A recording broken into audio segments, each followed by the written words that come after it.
Okay, hello everyone. Welcome. My name is Jessica Pearson. I am the Interim Director of Programs for the Human Rights Institute at Columbia Law School. Thank you for joining us today for Art as Activism, Documenting Change. This event is part of a series called Innovations for Advancing Women's Rights, Beijing Plus 25 and Beyond, which is co-organized by the Human Rights Institute at Columbia Law School, the Global Health Justice and Governance Program at Columbia University's Mailman School of Public Health, and the Feminist and Women's Movement Action Plan. To get started, I'd like to introduce our wonderful speakers today. We have William Crow, the director of Lehigh University Art Galleries and professor of practice in the Department of Art, Architecture, and Design. Prior to his appointment at Lehigh, William was the inaugural educator in charge of teaching and learning at the Metropolitan Museum of Art in New York. Stacie Brennan is the curator of education at Lehigh University Art Galleries. Prior to joining Lehigh, she was the senior director of visual arts for Arts Quest and the Banana Factory Art Center in Bethlehem, Pennsylvania. Jennifer Mock is the Associate Director of Education and Public Programs at Columbia University's Wallock Art Gallery, where she puts into practice the gallery's core belief in meaningful engagement with its communities. Before coming to the Wallock, Jennifer was Associate Educator for Public Programs and Engagements at the Metropolitan Museum of Art. So thank you all so much for being with us today. We'll be taking questions at a question and answer at the end of the presentation, so please have your questions ready. And now I'll turn it over to our presenters. Great, thank you so much, Jessica, and delighted that all of you have carved out some time today to join us to explore art as activism and to engage in these conversations. As Jessica mentioned, I'm the director of the Lehigh University Art Galleries in Bethlehem, Pennsylvania. And I'd just like to briefly give a little bit of an overview of the art galleries at Lehigh. We have a collection of over 16,000 works of art from diverse time periods and cultures across 7 different gallery spaces on campus, 2 art study centers, a reading room, a magnificent collection of over 50 outdoor sculptures. And so we really aim to advance critical thinking, cultural understanding, and well-being for campus and community through transformative experiences with art. So I thought I'd share just a little bit. You can always explore a little bit more on our website, luag.org. But today we'd like to share a little bit about an exhibition that we developed really over the past year.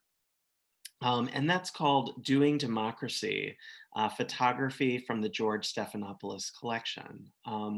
These are all works of art, photographs in our permanent collection. We're fortunate that we've received over 2,000 photographs from the donor, George Stephanopoulos, who is not a Lehigh alum. Actually, he is a Columbia alumnus. But we knew that the election would be coming up this fall. And we thought, how do we activate these photographs? Most of them are from the mid-20th century. They show imagery ranging from civil rights protests to global and US leaders to everyday Americans that are engaging with different facets of democracy.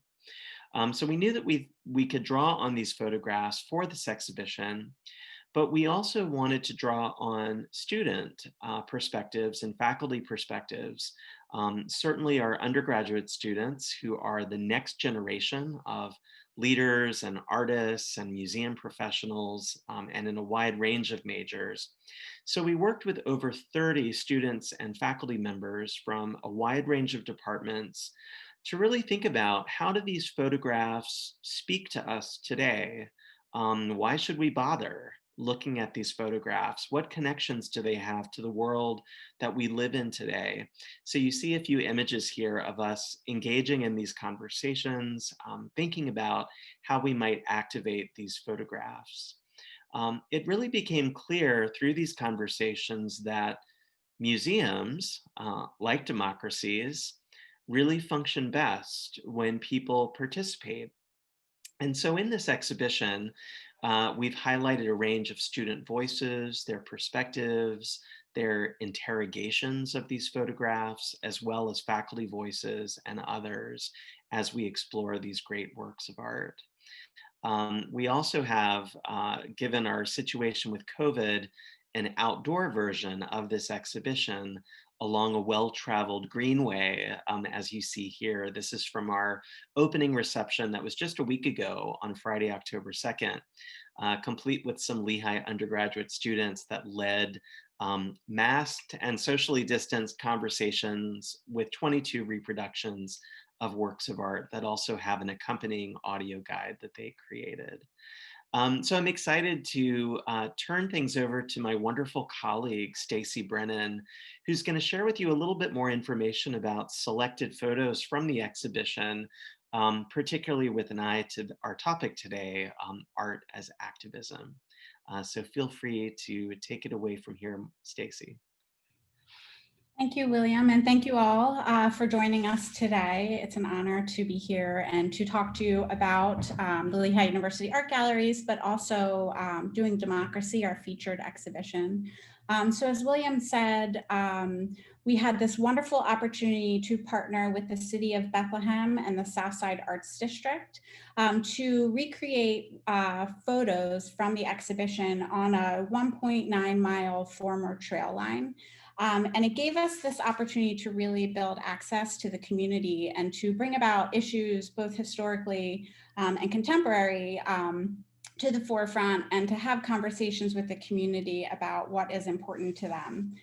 What's wonderful about this as well is we created QR codes that community members could scan using their cell phones to listen to audio guides that were created by the students who helped to curate the show, providing a variety of perspectives and voices to these photographs, and also to the Lehigh community for peers to hear their fellow students talking about these issues and how they are relevant to their lives, and as future voters, I should say. So this exhibition, here's just a sample of kind of the design from the physical exhibition, but I wanted to show you how we were able to kind of pull out really important historical photos that speak to the themes and times represented in the exhibition. Working with the students, we developed clusters or groups of photographs that were juxtaposed together to tell a story. And to really show and highlight how not only do individual works of art and artists tell a story, but also as a group, how they tell a story together and how they influence each other when viewed as a group. The photographs represented in this exhibition really highlight this time period and how documentary photography was reinvented. Whoops. This keeps popping up, please excuse that. And how documentary photography was really reinvented, and artists saw the camera as a tool for social change, an opportunity to really shed light on injustice, inequality, and any sideline issues or underrepresented communities during this time period, and also bring to light kind of these individuals like the young John Lewis, who's shown here, who were leading a revolution and kind of leading a way to shed light on injustice and also create change. So artists using the camera as a tool to really document this. We have photos of, here's a young Willie Ricks, who is one of the leading founders of the Student Nonviolent Coordinating Committee. He was often nicknamed the Reverend and also coined the Black Power cry. So we see him here in one of his really influential stump speeches. On the right here, we have a really strong female leader, Fannie Lou Hamer, who was in this photo was out protesting because she was evicted from her apartment for signing up to vote. So kind of just her kind of demonstrating and also showing how, you know, leading from this, she could become the lead candidate for the Mississippi Freedom Democratic Party. So another really historical and important photograph. I wanted to show you a video from one of the students that has been instrumental in creating kind of audio representations from the class. Just to give you an example of the influence of these photographs on the students that were part of curating the show, but also these videos that are available to the community. And you can also view them on our website at luag.org.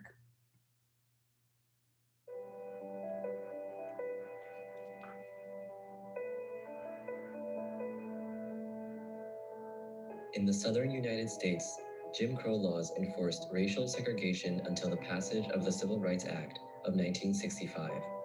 Taken by Danny Lyon, this scene took place 3 years prior in Nashville, Tennessee, in front of a restaurant called the TikTok Hamburger Place.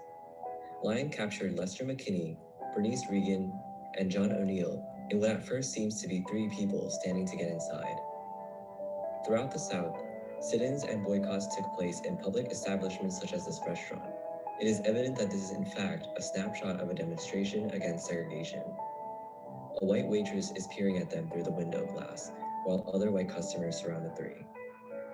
Bernice Regan was a founding member of the Freedom Singers, a student quartet group that toured the US during the Civil Rights Movement. The group was known to use communal songs as a form of empowerment and education to those involved in the movement against Jim Crow segregation. She then founded the all-women African-American a cappella ensemble, Sweet Honey in the Rock, and she continues to work towards social justice through community singing and scholarship. After graduating college, John O'Neill founded the Free Southern Theater with 2 other artists.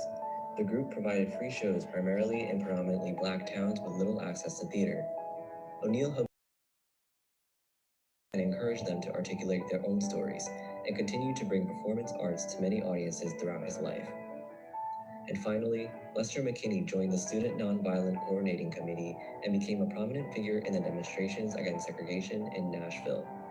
He was later a project director for the Mississippi Freedom Summer Project, a volunteer campaign during June 1964 to register as many Black American voters as possible. One cannot help but recall similar scenes of protest and civil disobedience happening today, yesterday, and the day before. For access to opportunity, but more urgently, for the right to take up space, to exist, to live. Relentless, interconnected battles fought in our past, continuing in our present.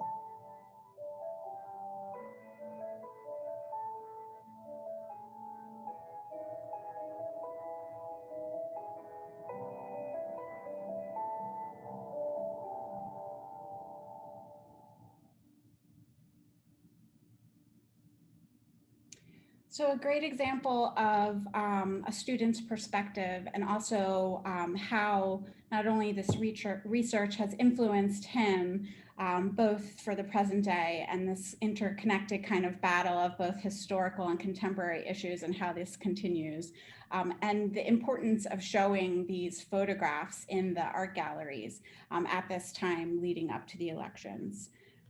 So continuing on, we have some really powerful photographs. This is a photograph by Danny Lyons that was taken in Atlanta of demonstrators who were blocking traffic to protest segregation and unfair hiring practices. And a mob formed that was kind of trying to attack these protesters, and this really powerful woman who just happened to be walking by stepped into the crowd and kind of intervened and prevented any further violence from happening. So kind of just these powerful photographs. And what I love about this is, you know, as we look at photojournalism and photo documentation, there's always, it's hard for a photographer to remove their own voice and their own view from a photograph. So they're often telling us a story from their own eyes. So, you know, and this photograph has a really powerful story to it. This is a photograph of the Democratic National Convention in 1972, and it was taken by Leonard Freed. I just love the power in this photograph, and also kind of just the evolution, obviously, of women's rights in voting. We have some really powerful women here demonstrated.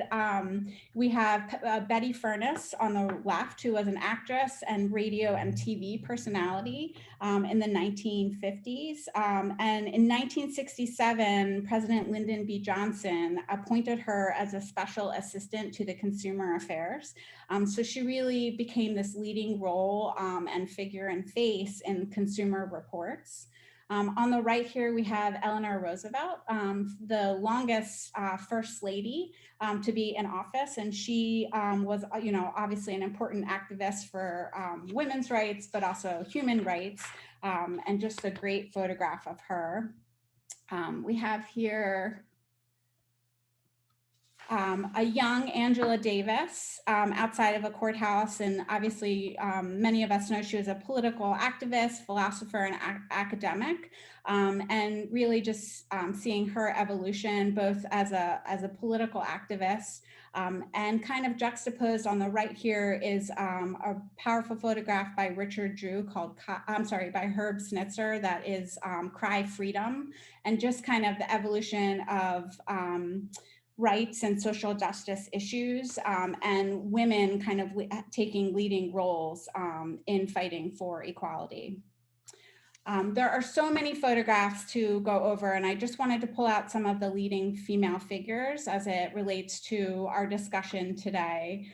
And I hope that you'll go to our website at luag.org to view these photos and to interact with them. They are, there's a lot to be learned from them and a lot to kind of inform our contemporary issues that we're facing today. And a lot of the photographers that we saw today in these photographs were extremely influenced by the Harlem Renaissance. And it's my pleasure to kind of lead into Jennifer Mock, who is the Associate Director of Education and Public Programs at the Wallock Gallery at Columbia, who will talk about the Harlem Renaissance and some of the artists that were instrumental during that time period, which led into the social justice and civil rights movements. So it's my pleasure. I'm going to turn it over to Jennifer, and then I look forward to the discussion after her presentation.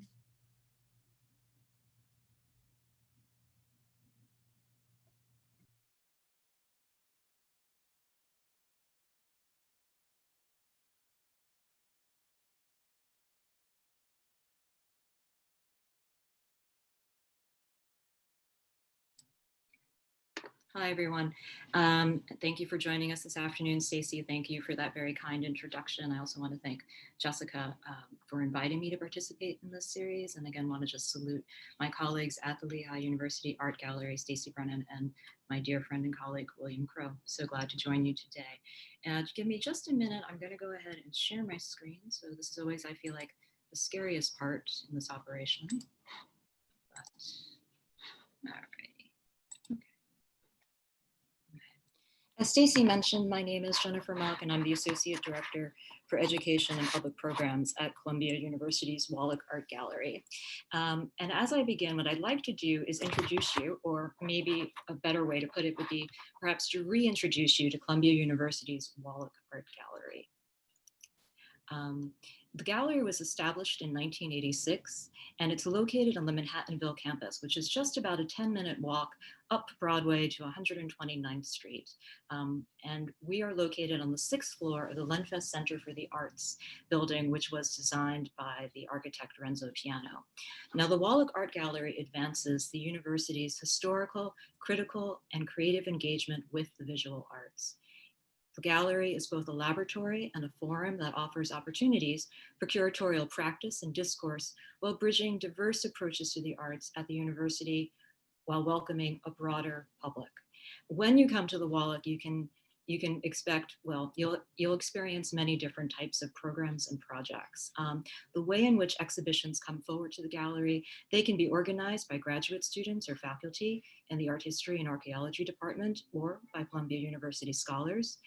Other exhibitions may focus on contemporary artists of our campus and communities. And other exhibitions can offer new scholarship on the university's special collections. The show that we have up right now, the Uptown Triennial 2020, and what you're seeing here is the poster for the show, really is an exhibition that brings attention to contemporary artists of our campus and our community. Now, right now, the gallery is open to the public. Actually, it's open to students and faculty of the university, and it is by reservation at this time, but we are hoping to be able to welcome a broader public very soon and shortly to the space. The Uptown Triennial is open until December the 13th. When the gallery first reopened in 2017, our very first public exhibition that we opened with was the Uptown Triennial. And for that iteration of the Triennial in its inaugural year, it focused on artists who were either living or working north of 96th Street. Now, however, in 2020, and it feels like it was a lifetime ago that we were there in that space, and when we first presented the show, the exhibition that we have up right now, again, presents 25 contemporary artists, and you can see the names here on this poster, and they're sharing the space in the gallery to create a visual and conceptual dialogue with the Harlem Renaissance, a defining moment in American modernism and African-American cultural history. This dialogue is purposeful in putting this exhibition forward. As many of you may know, the year 2020, this coincides with the span of years that the original span of years for the Harlem Renaissance. And so we are in the midst of its centennial observance. Now, rather than taking you through a walk through the exhibition, which I really do encourage you to come and visit, for today's talk, what I'd like to be able to do is hopefully to make some connections between works in the show and the larger themes that have that surfaced in Stacie's discussion of doing democracy a few moments ago. Also, though, activism, and I would also add to that the act of documentation. The photographs that we were just looking at were very much speak to and come from the practice of being documentary photographs. But for this talk, what I'd like to be able to do is kind of open that up a little bit more so that we can allow into this discussion of documentation the idea or the framework of context and how it is that images, and those can be photographs, those can be works of art, where does that meaning come from? And what do we as viewers bring to it? And what kinds of information do we need to be aware of in order to create this kind of conceptual thinking or understanding and approach to a work? I have to say that when we were first approached to come and speak as part of the series, when Jessica sent the email a couple of months ago, I had to say, I was like, I'm not quite sure, where was it? And so, kind of in leading up to this, I spent some time with the actual announcement for the series of talks. And I'm showing it here, and you can see I've also broken out a detail of the photograph that you can see that's in the announcement. And when I was looking at that photo, there were a couple of things I noticed. I found that unconsciously, I was lifting up my head. I was trying to see if I could look up at the statue. The emphasis for sure in this photograph certainly wasn't on the facial features of the statue. It was rather those outstretched arms kind of drawing us in. And while I realized I wasn't able to see either really what the statue was looking up at or what the figure was looking out when looking out straight from a frontal view and forward, the periphery of the photograph gave me a sense of its locality.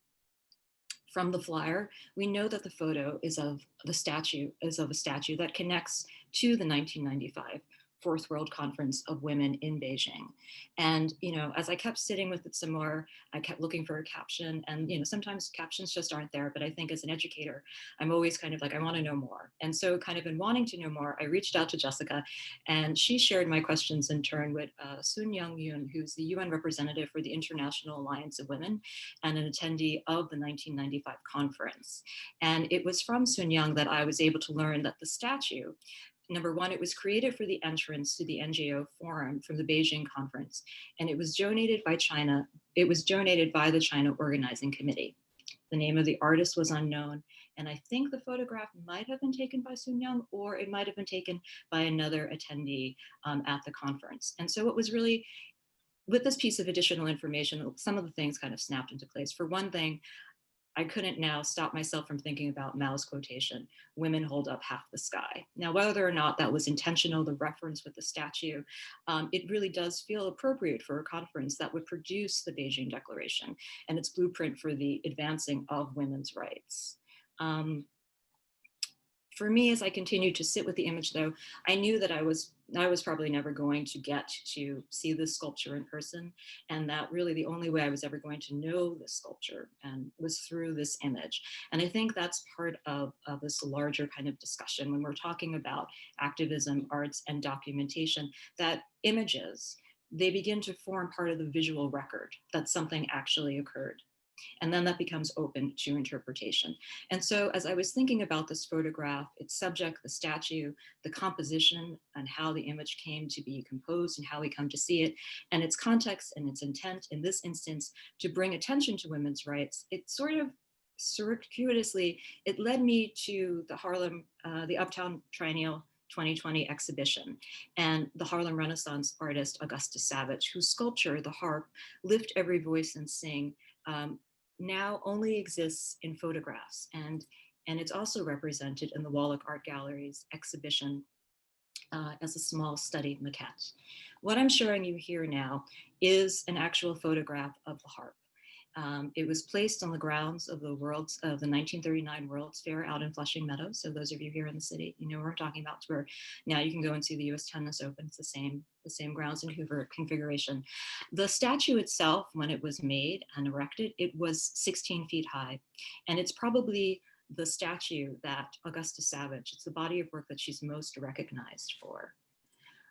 Augusta Christine Savage was born in Green Cove Spring, Florida, on February the 29th in 1892. She was a leap year baby. And she kind of always talks about how leaping into that year, leaping into life. There's a quote that's ascribed to her when she talks about that. In 1921, she moved to New York City from Jacksonville, Florida, to study at the Cooper Union for the Advancement of Sciences and Arts.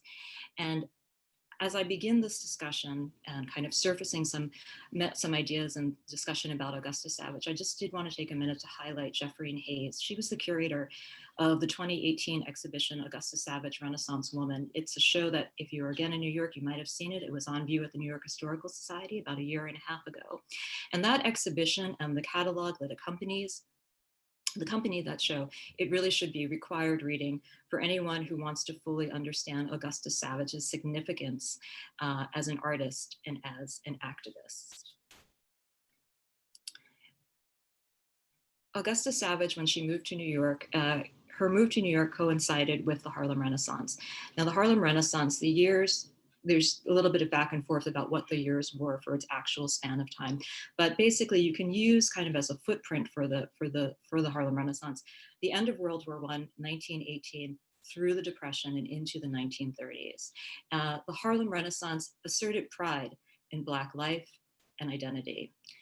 It was a rejection of prevalent racial stereotypes attached to Black Americans, and it involved action against inequality and discrimination. The slide that I'm showing to you here is actually a spread from James Weldon Johnson's book of verse, God's Trombones, 7 Negro Sermons. And it was first published in 1927. James Weldon Johnson is one of the poets and writers who's very closely associated with the Harlem Renaissance. And this book is included in the exhibition. So when you go to the wall, you'll be able to see it. The reason why I'm lingering a little bit more on this image is because it really encapsulates the relationship that existed between the visual and the word. Literature and poetry, that form the foundation, the core, if you will, of the Harlem Renaissance. And with the setting of that foundation in these disciplines of literature and writing, there is a very deliberate interpretation of literary works by the visual artists. And we can see that here as we look at this page. James Weldon Johnson in God's Trombone, he basically was adapting a cycle of Black sermons.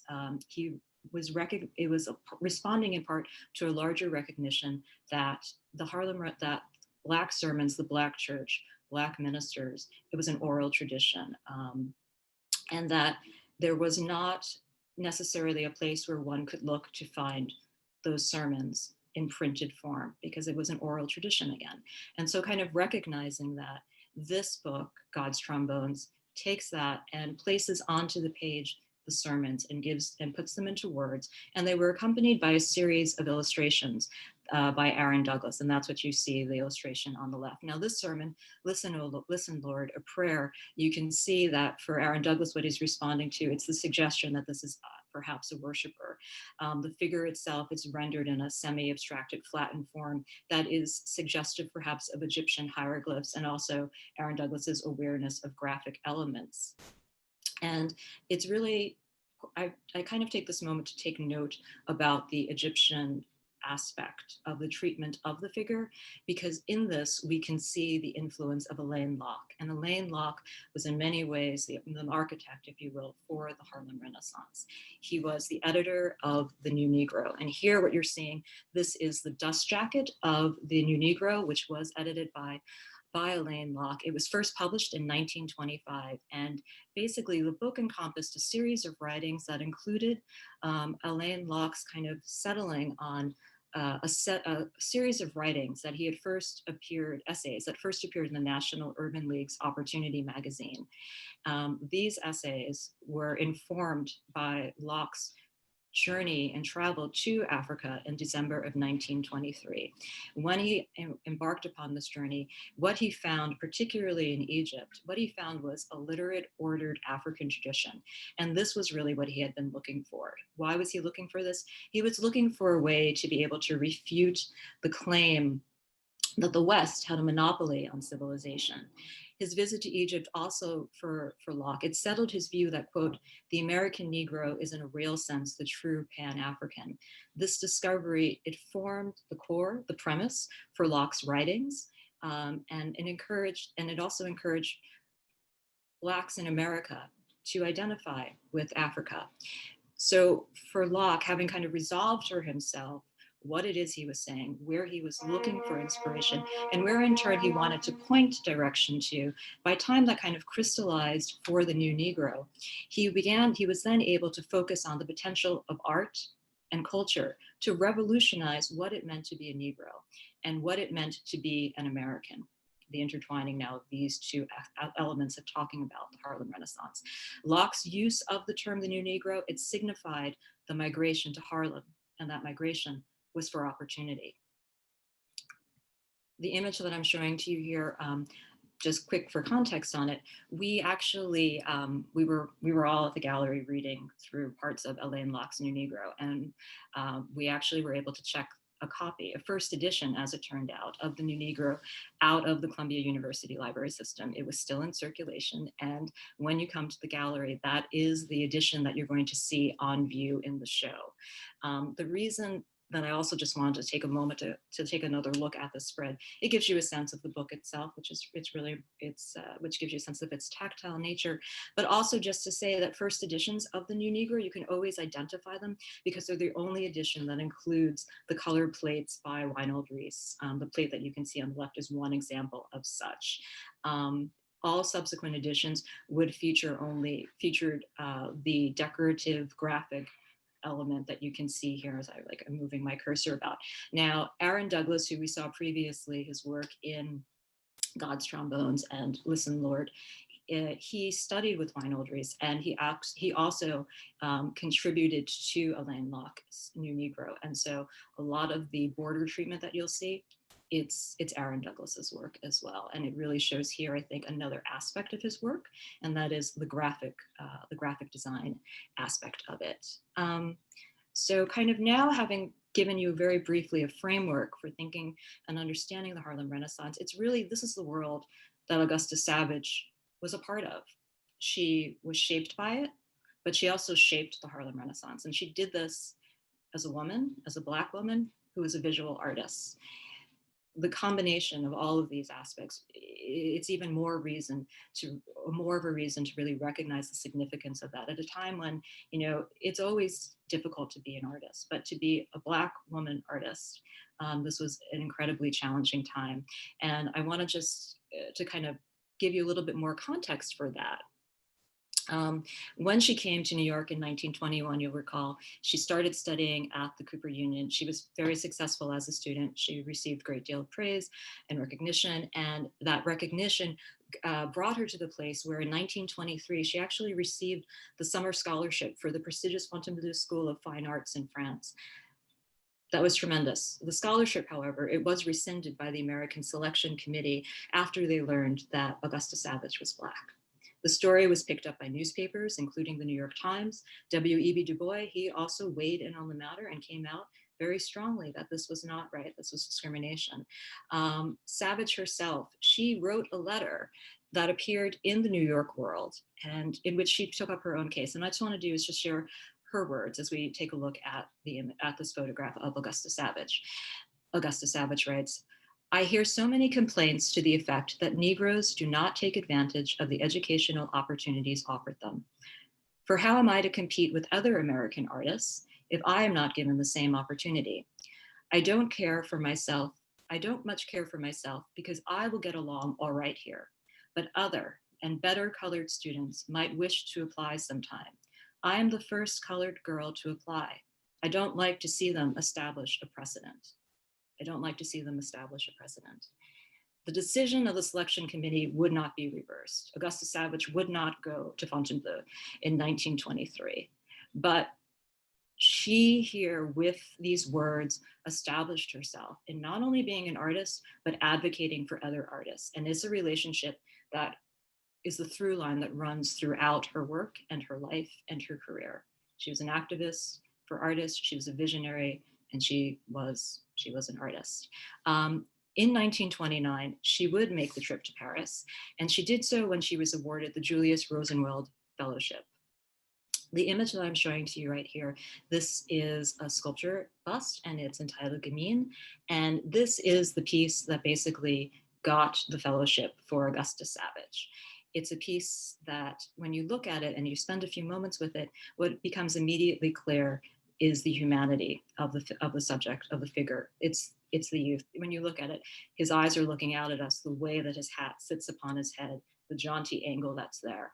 This is not a stock and set representation of Black youth. This is clearly an individual, a very proud individual and a person. And it's the humanity that really speaks to us all these years later when we look at this piece.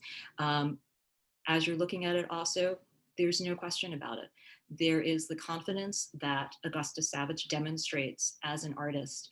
And in doing that, by putting this work forward, she challenges and rejects the inferiority myth that was attached to Black artists. And that was very much one of the things that she had to address all throughout her career, and that the artists that were to come, that she was to bring forward, would also address. She studied in Paris for about 3 years, and she came back in 1932, and she came back to Harlem. And she opened the Savage Studio of Arts and Crafts, where art classes were made available free of charge to the public, to students, to youth, to adults, to anybody who wished to experience creativity. And it was for many young Black artists, it was the first place where they were able to receive that kind of instruction. What I want to do now, having very deftly kind of been with the mind to the eye to the clock, having sketched out a little bit of the context for Augusta Savage's life, the Harlem Renaissance, and this period that we're in right now, we're going to come out of the chronology, and I want to bring us back to where I first focused comments on, and that's the 1939 Commission for the Harp, which we're seeing here in this photograph. It was really another prestigious occurrence when she was one of 12 women artists who was commissioned to create an original work of art at the World's Fair. And the photograph that we're seeing here, it comes from the studio, and she's shown in the process of actually making the harp. The photograph is a documentation of her practice. It's a photographic document that in many ways can be seen almost as a pendant to some of the photographs we were looking at earlier, which speak to voting rights and activism, et cetera. But in this instance, it's a document of the creative practice.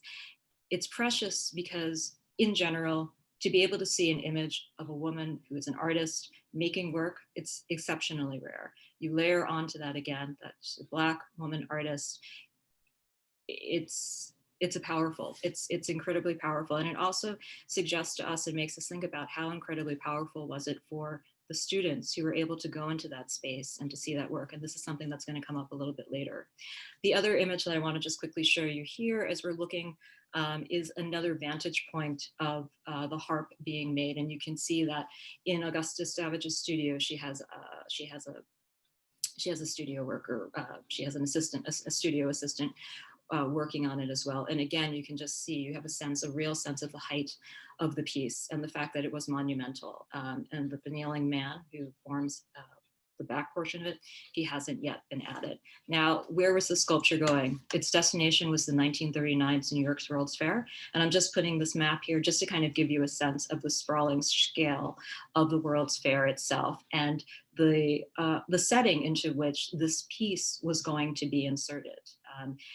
World's Fairs now, what's a World's Fair? We've got the internet, but at that time, World's Fairs, really it was a way in which nations, states, et cetera, could really put forward what they wanted to toot their horn about, so to speak. And going to the fair was a major event and brought in not only New Yorkers, but also visitors who came were destined to go into the fair. Now, I haven't actually had a chance to be able to locate the pavilion where the harp was placed, but this again just kind of gives you that setup of the space that we're working in. Now, I just want to show you here again, just two side-by-sides of different ways in which you might have encountered the harp had you gone to visit the World's Fair. And it's important, I think, to just do this as I'm doing this really quick setup on it, because this is really the only way now in this moment here in 2020 that we can actually experience the work. So the harp itself, as you look at it, you can see that it's comprised of 12 Black singing youth. So the figures that you can see here, their heads are kind of alternating. So depending upon where you are, you're going to be able to see their faces or not. They're meant to represent the strings of the harp. And then you can see here the elongation of the arm and the hand. It's the palm of God that forms the base, if you will, for the harp. And then there's a kneeling figure, and it's believed was holding some kind of like signage or symbols that were again referring to the harp. The title of the work, its full title is Lift Every Voice and Sing, and it was inspired by James Weldon Johnson and his brother J. Rosamond Johnson's hymn, Lift Every Voice and Sing, which we know also as the Black National Anthem. And when at the end of the fair in 1940, the harp, what you're seeing here, it was destroyed. Augusta Savage simply wasn't able to raise enough of funds to cast the statue in bronze. What you're seeing here, when it was originally shown in 1939, 1940, it was a plaster cast.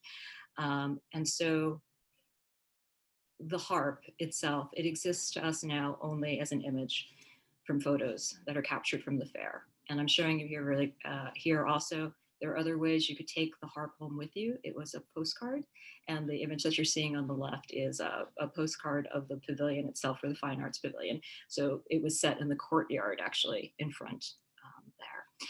The other way in which you could experience the harp was the statues, or the maquettes. And these were replicas that measured a little bit over 10 inches high, and they were sold at the fair as a souvenir. And what I wanted to just do here is show you again, just a set of views that you can see it. Now, again, this is this is 10 inches high. The original was 16 feet high. But in showing you these two views, it's an approximation. We know when we look at sculpture, we want to take a walk around it, you're going to see different angles, and you can see the different ways in which the work can kind of speak to you. So this is how you could have taken the harp home with you. And I wanted to share here, this is at the base of the statue itself, of the maquette, the souvenir that was sold. And what you're able to see is that it notes that it's a reproduction.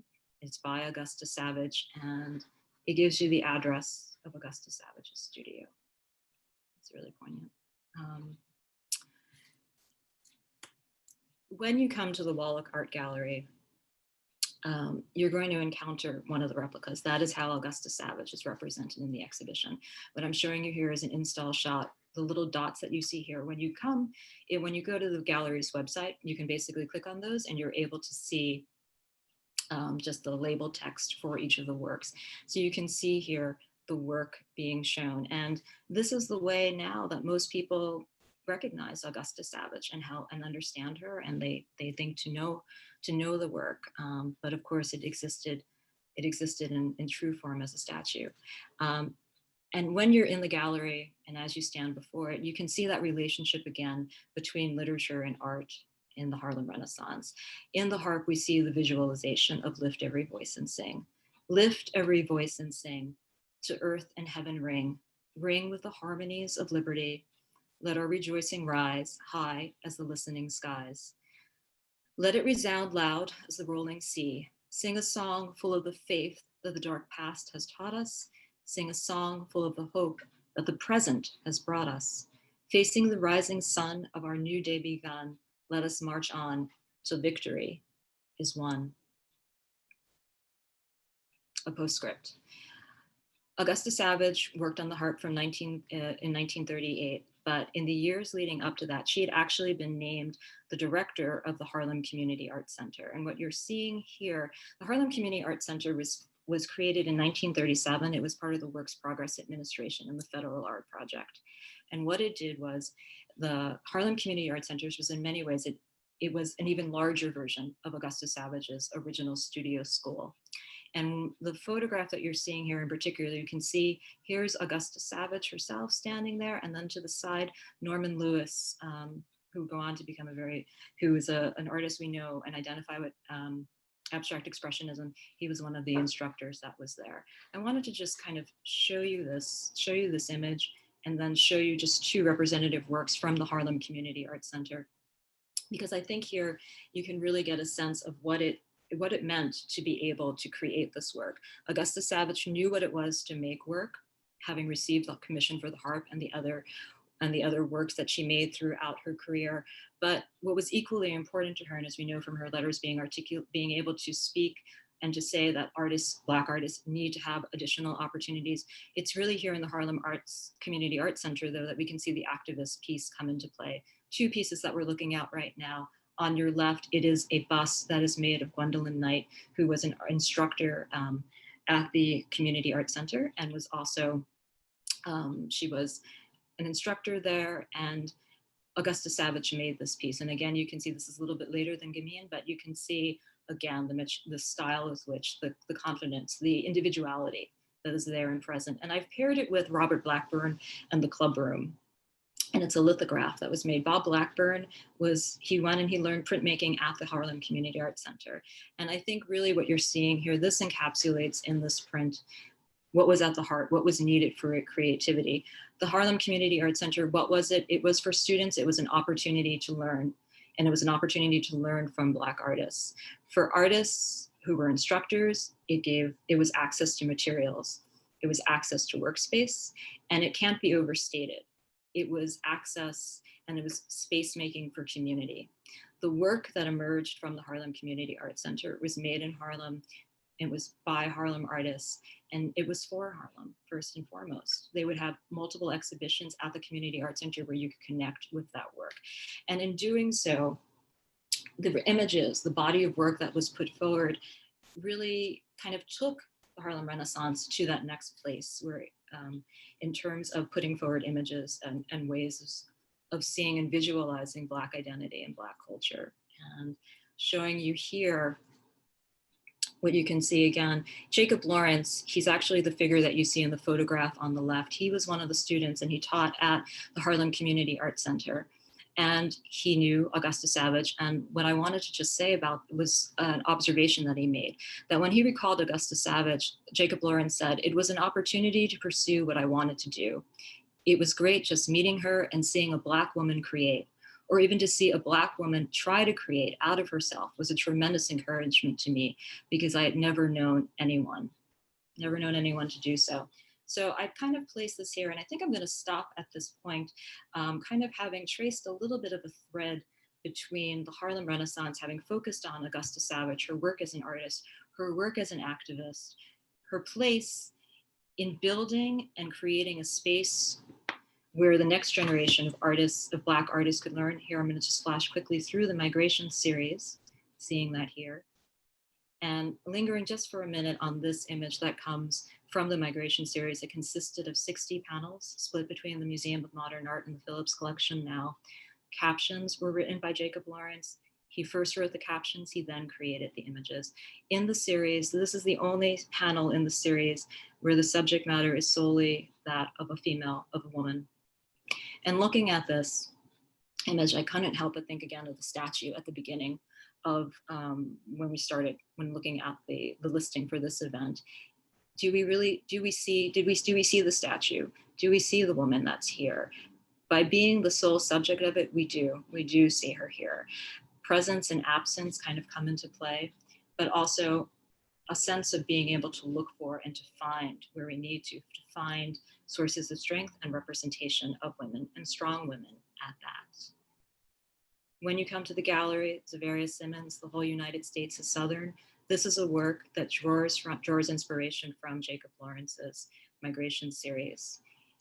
You can see that in her, she speaks about the color scheme that she's chosen and the purposefulness of that. And then side by side with the captions that you can see here, I've isolated that out. They left the South in great numbers, they arrived in the North in great numbers. You can see how Zavarius Simmons, she takes some of that, the phrasing and arriving in great numbers, but she wants to build out that narrative. And she talks about how it was important to be able to do that. And I think that as we've gone through this, it may not be as easy to see, but we can see here that there's a lineage that's gone on. Zavarius Simmons, Jacob Lawrence, Augusta Savage. Augusta Savage, because of her advocacy for the arts, because of her work as an artist, she championed, and Jacob Lawrence was able to become an artist because of the work and her connection and his connection to her. And in turn, he created the Migration series. The Migration series for Zavarius Simmons became a work to respond to. This is what we mean when we talk about a discourse between the present and the past and the Harlem Renaissance in ways that are direct and indirect. And my hope is that this also can bring to mind the fact that there's the indirect and the direct of it, but the way in which these images are framed to ask the questions about what you can see and what the intent is, that are both in documentary photographs as well as fine arts and paintings and photos as well. So I want to thank you for your attention to this and for allowing me to share a little bit about the Uptown Triennial exhibition. As I mentioned before, we're located at 615 West 129th Street. The Uptown exhibition is on view through December the 13th. Wednesday through Friday, reservations are required. We're open 12 to 6. Thank you.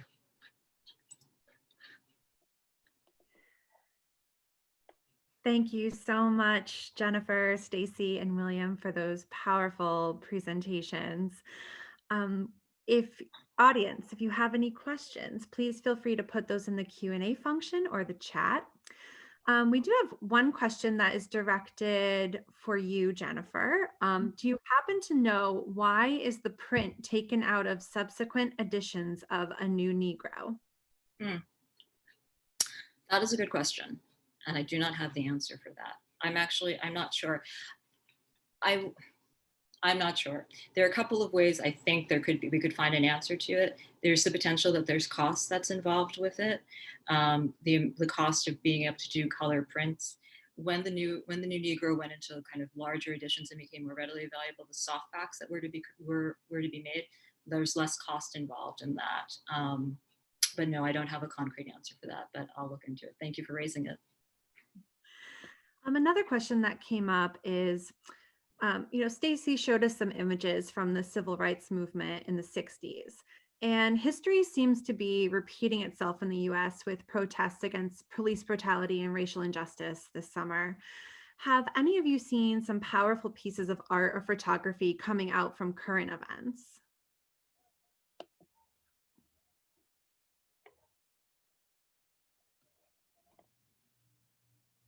I'll take that. I have seen a ton of just really powerful photography. I think what is great to see is, as we all are kind of stuck in place in some respect, it's nice to see people using tools that they already have at home to create work. I also have been seeing a lot of collaborative work, which I think is really exciting to see, and how artists are being creative through digital means.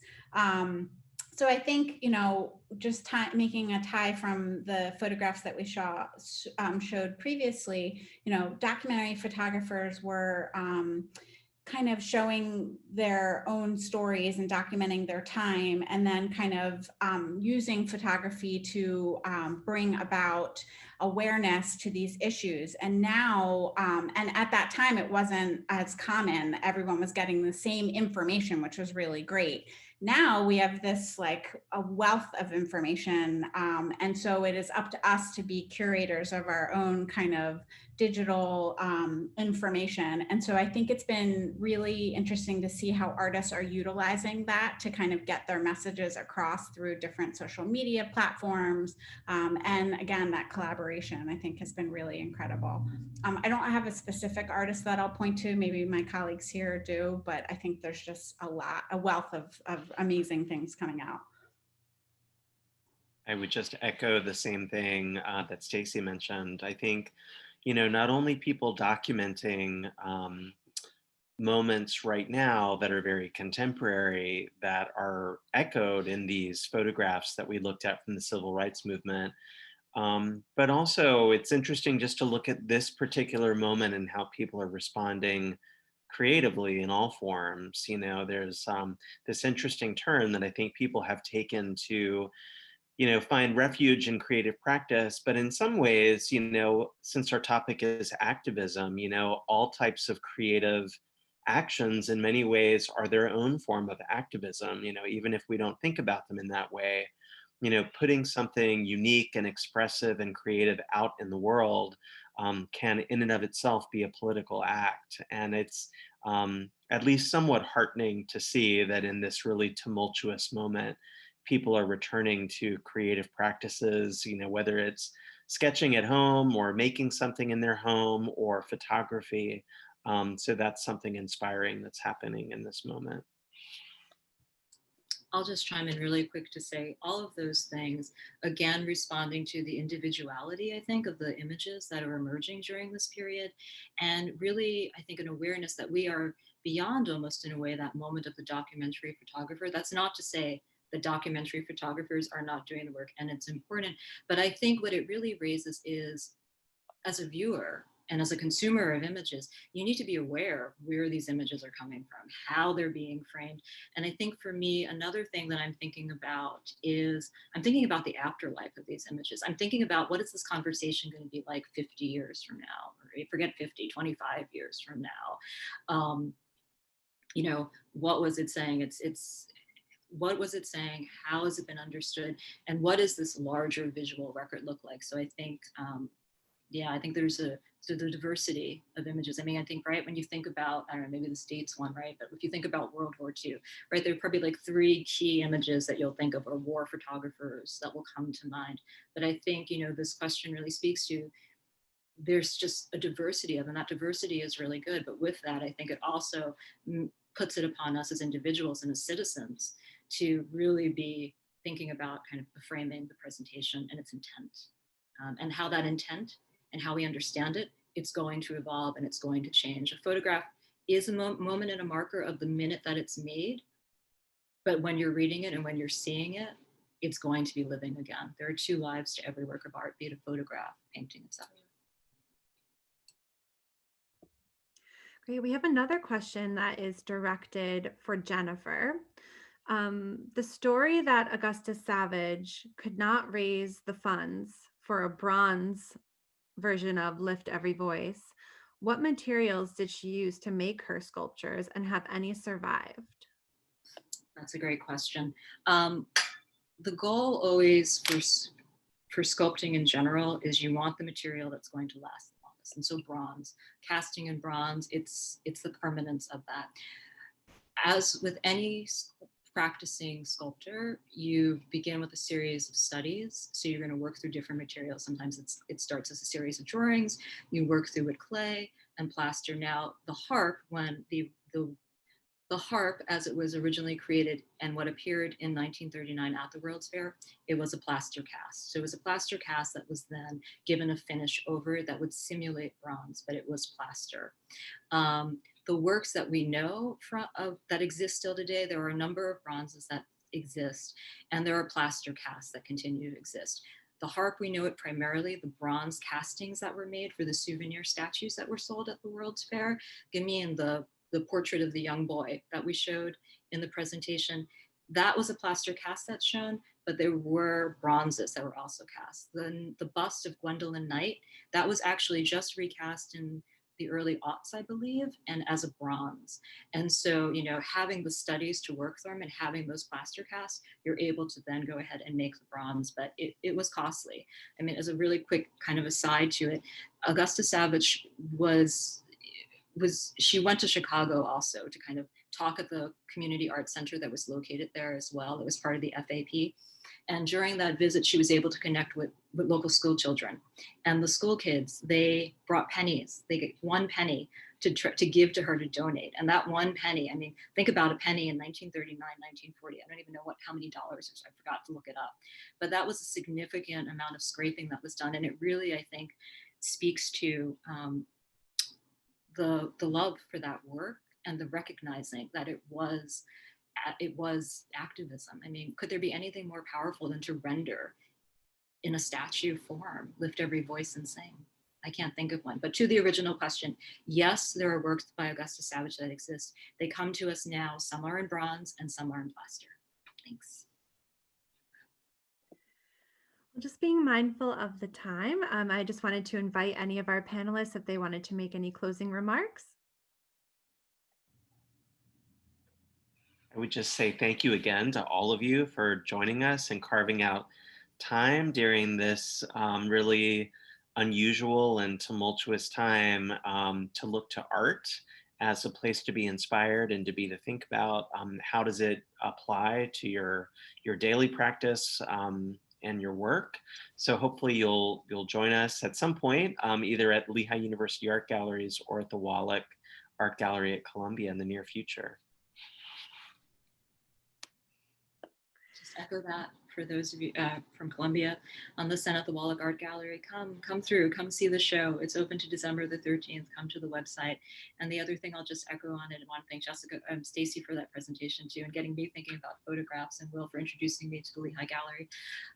But also just to the audience, you know, awareness of what it is that you're looking at, asking those questions and being critical of what you're seeing, and recognizing that activism can take many forms and makes itself known in ways that are direct and indirect, but it's all part of this larger world, and that there is a role for art in activism.